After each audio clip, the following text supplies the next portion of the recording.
Eustachian tube, इसका pronunciation क्या है? यूस्टेकियन है ना, कुछ और है डॉक्टर?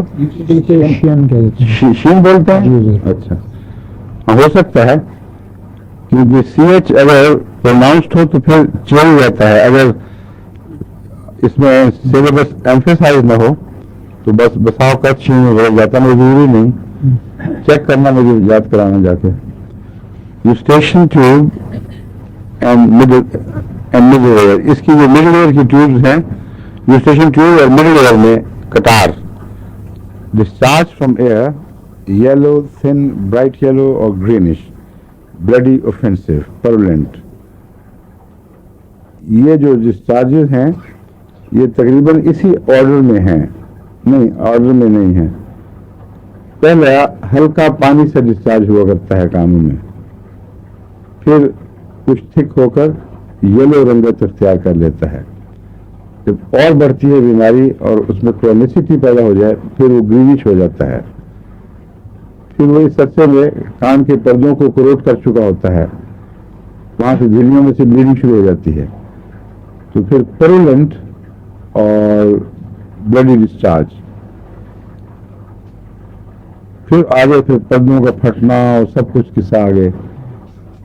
मगर बाज़ दफ़ा ये प्रोसेस बहुत आहिस्ता होता है, बाज़ लोगों को उनके कानों में 3-3 साल 4-4 साल तक ये कैफियत रहती है, फिर आखिर जाके जवाब दे देते हैं ड्रम।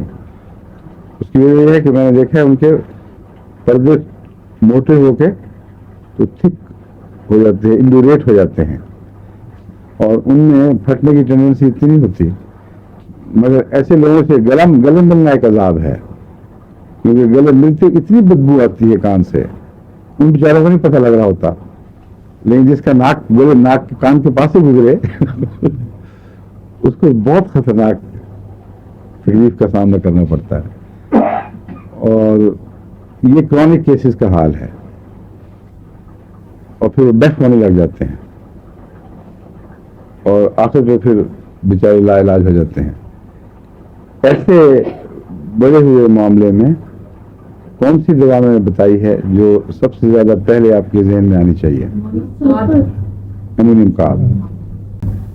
एमोनियम कार्ब क्रॉनिक उसमें बहुत है, एलेंथुस भी है, क्रॉनिक बिगड़े हुए नजले और उनमें बदबूदार मादे वगैरह, उनमें एलेंथुस भी अच्छा काम करती है। और सल्फर तो इन सब बीमारियों का बाबा आदम है।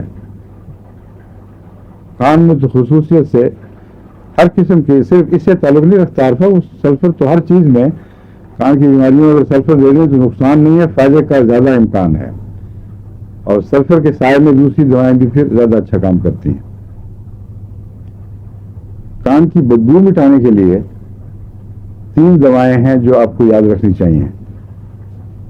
Number 1 sulphur, number 2 psorinum. अगर हाथ पांव ठंडे हों तो सोराइनम की चंद खुराकें ऊंची ताकत में बिल्कुल मादे को बेबू कर देती हैं, जिसका मतलब यह है कि इन्फेक्शन पर अच्छा असर पड़ा है और वो जरासीम जो बदबूदार मादे निकालते थे वो मरना शुरू हो गए हैं। और अगर वैसे बदबू पे इख्तियार न हो तो हाँ, बदबू में, कान की बदबू में मर्कसॉल को न भूलें।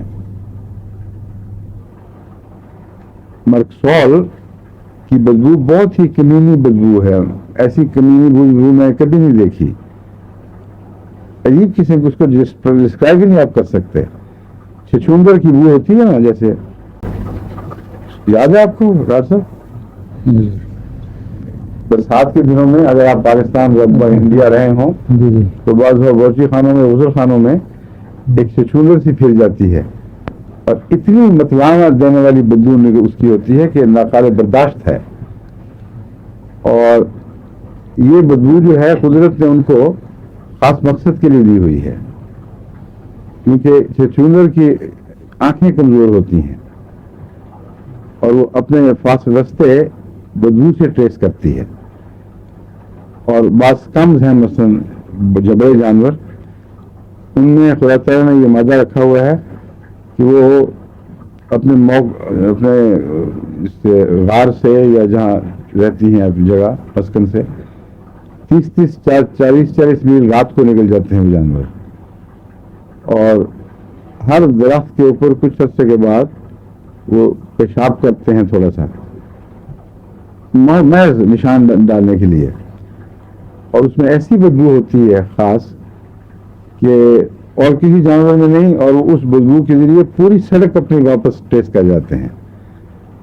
اور بعض جانور ہیں ان میں ویسے ہی بدبو رہتی ہے، بس کم جو ہے اس میں بدبو ہے، اور وہ اپنا نشان چھوڑتی جاتی ہے اور وہ گم نہیں سکتی کبھی، کیونکہ اپنی بدبو کی پیروی کر کے۔ تو ہر چیز میں اللہ تعالیٰ نے کوئی حکمت رکھی ہوئی ہے۔ دوسرے آدمی کو تب تکلیف دیتی ہے کہ اس کا پاتھ کراس کرے، اس کو اپنی دنیا میں رہنے تو اپنی دنیا میں رہو، کوئی نقصان نہیں ہے۔ تو چھچھولر کی بو بھی بامقصد ہے، لیکن بہت کچی خبیث قسم کی بدبو، اور مرکری کی بدبو اس سے الگ، لیکن اسی طرح اپنی ذات میں ایسی پیٹھی کہ صاف پہچانی جاتی ہے۔ وہ آپ کو مرکری کا مریض دیکھیں گے تو پتہ چلے گا، زبانی میں سمجھا ہی نہیں سکتا، اس کی کوئی عام دنیا کی بدبوؤں میں کوئی مثال نہیں ہے، مگر اس کے مریض میں سے وہ آتی ہے بدبو خاص، اور وہ بدبو اکیلی کافی ہے سلفر مرکری کی ڈیمانڈ کے لیے۔ جب کسی مریض کے بستر کے پاس جائیں اور مرکری کی بو اس کے عموماً سانسوں میں سے، گلے میں سے اٹھ رہی ہوتی ہے۔ اصل میں بدبو مرکری کی پہلے خون میں داخل ہوتی ہے، پھر لنگز میں جذب ہوتی ہے، اور لنگز سے ایکسوڈ ہوتی ہے پھر وہ۔ تو ضروری نہیں کہ گلے کی بدبو ڈائریکٹ ہو، بس گلا بالکل ٹھیک ہے وہ بو موجود ہے، وہ انتڑیوں میں سے خون میں جذب ہو کر سارا سفر طے کر کے لنگز سے خارج ہوتی ہے پھر وہ۔ اس میں اکیلا مرکری کافی ہے، مگر ہم بتائیں گے کس طرح آپ کو جب تک مریض کو نہیں دیکھیں گے۔ مجھے تو اس طرح پہچان ہوئی کہ مرکری کی علامتیں موجود تھیں اور یہ بدبو ساتھ آتی تھی، پھر میں نے نوٹ کیا تو اور کسی مریض میں نہیں تھی۔